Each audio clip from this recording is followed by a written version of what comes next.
नमस्कार। आज हमारे सामने एक बड़ा ही दिलचस्प लेख है। शीर्षक है वक्त बर्बाद करना छोड़ दो, अब वक्त है उड़ान भरने का। हाँ, ये समय का सदुपयोग उठो और जीतो नाम के स्रोत से लिया गया है। बिल्कुल। तो चलिए आज इसी पर थोड़ी गहराई से बात करते हैं और देखते हैं कि समय को लेकर ये हमें क्या सोचने पर मजबूर करता है। जरूर।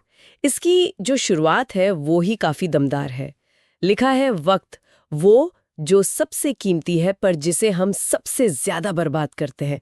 ये पढ़ते ही लगता है कि हाँ, कहीं ना कहीं ये बात तो सच है ना? बिल्कुल, बिल्कुल। ये एक ऐसी सच्चाई है जिससे शायद ही कोई इनकार कर पाए।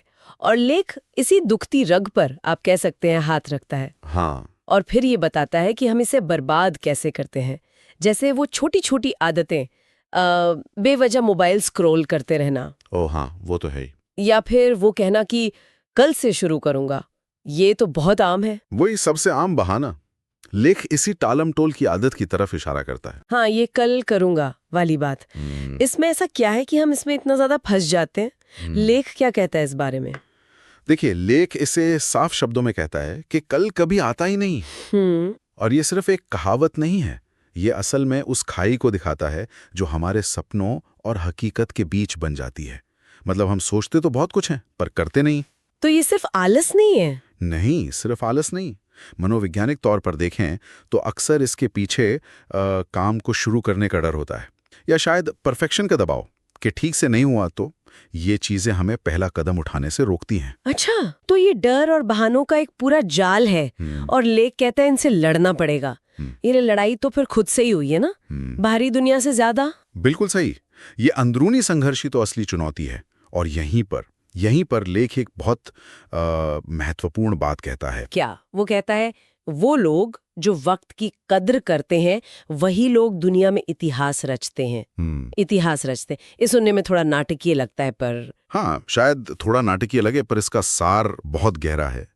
मतलब समय का सही इस्तेमाल, सही निवेश हमें सिर्फ कामयाबी नहीं बनाता, बल्कि हमारी एक पहचान बनाता है। और जो नहीं करते उनके लिए लेख क्या कहता है? उनके लिए लेख कहता है कि वो बस काश और अगर में ही जीते रह जाते हैं। ओह, ये तो काफी सीधी चोट है। हाँ, है तो सीधी चोट, पर शायद जरूरी भी है। ये हमें नतीजा दिखाता है, या तो आप कुछ हासिल करेंगे या फिर पछताएंगे। और इसी बिंदु पर आकर लेख हमें एक तरह के चौराहे पर खड़ा कर देता है। चौराहा? कैसा चौराहा? वो सवाल जो लेख पूछता है हमसे, पाठक से, क्या तुम भीड़ का हिस्सा बनोगे या मिसाल बनोगे? क्या तुम सोते रहोगे या सपनों को जिंदा करोगे? ये सिर्फ सवाल नहीं है, ये एक चुनाव करने का आह्वान है। ये हमें सोचने पर मजबूर करता है कि हम अपनी जिंदगी को आखिर किस दिशा में ले जाना चाहते हैं। वाह, ये तो वाकई सोचने वाली बात है। भीड़ का हिस्सा बनना शायद आसान लगता है, पर मिसाल बनने के लिए तो हिम्मत चाहिए होगी। हाँ, बिल्कुल। और शायद इसीलिए लेख फिर कार्रवाई पर इतना जोर देता है। एकदम सही। इसीलिए वो कहता है, स्टॉप नाउ, अब और नहीं, अब वक्त बर्बाद नहीं करेंगे। हाँ, अब उठेंगे, चलेंगे और जीतेंगे। इसमें एक तात्कालिकता है, एक तरह का फैसला है कि भाई अब बस बहुत हुआ टालम टोल। और ये तात्कालिकता शायद इस लाइन में सबसे ज्यादा दिखती है, क्योंकि अगर अभी नहीं तो फिर कभी नहीं। मतलब टालम टोल का कोई अंत नहीं, शुरुआत तो अभी इसी पल करनी होगी। सही पकड़ा आपने। ये अभी का महत्व बताता है। प्रोक्रेस्टिनेशन को तोड़ने का यही एक तरीका है। और फिर अंत में एक वादा भी है, एक तरह का आश्वासन। क्या वादा?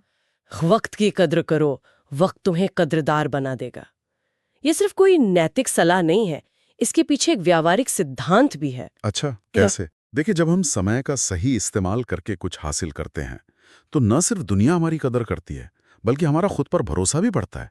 हमारा आत्ममूल्य बढ़ता है। हमें लगता है हाँ, हम कुछ कर सकते हैं। ये बात तो सही है। तो कुल मिलाकर देखें तो ये लेख एक सीधी शक्तिशाली पुकार है कि भाई जागो, उठो और अपने समय को यूं ही मत जाने दो। टालमटोल छोड़ो और काम पर लग जाओ, क्योंकि हर पल कीमती है। हाँ, बिल्कुल। ये प्रेरणा जगाने में तो पूरी तरह कामयाब है। लेकिन यहाँ एक सवाल मेरे मन में आता है जिस पर शायद हमें सोचना चाहिए। हाँ, बताइए। लेख कहता है समय का सदुपयोग करो, ठीक है, पर आज की दुनिया में जहां हमारे पास इतने सारे विकल्प हैं, इतनी सारी जिम्मेदारियां हैं, हम ये कैसे तय करें कि समय का सबसे अच्छा, सबसे मूल्यवान उपयोग क्या है? मतलब किस चीज को प्राथमिकता दें और किसे छोड़ें? हाँ, ये भी एक अहम सवाल है। ये लेख हमें क्यों और कब तो बता देता है, क्यों जरूरी है और कब करना है अभी, पर क्या करना है और कैसे प्राथमिकता तय करनी है, इस पर शायद हमें खुद ही विचार करना होगा। ये सोचने वाली बात है।